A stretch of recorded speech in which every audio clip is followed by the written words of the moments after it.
doesn't necessarily have to be a dad. It's really just about restoring the presence at home and just in the personal life, which home obviously is a major extension of that. Yeah. And so when you're working with clients, you said the goal is that 6 months from whenever you start engaging with them, they're going to take 2 weeks off. That's the goal. Yeah.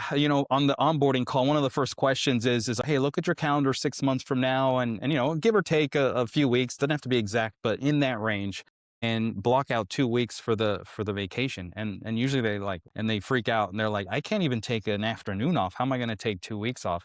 And I love it when that's their response because I'm like, you need this more than you know if that's what you're thinking. And I love it. You're in the right place. And then we're like, because the clock starts right now. That's how we're going to do it. And we don't just like jump in cold turkey 6 months from now. We're going to do what's called an absence rehearsal test. So you're freaking out about an afternoon. So we're going to just take an afternoon off so that your brain can realize we're good for the afternoon. So what happened? So the next day you'll look back and see what blew up in the business.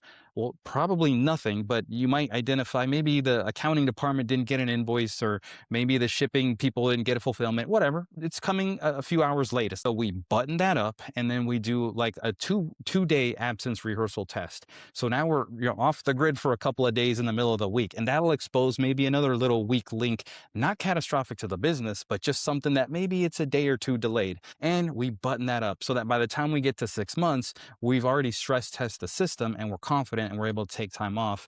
And nothing penetrates to the founder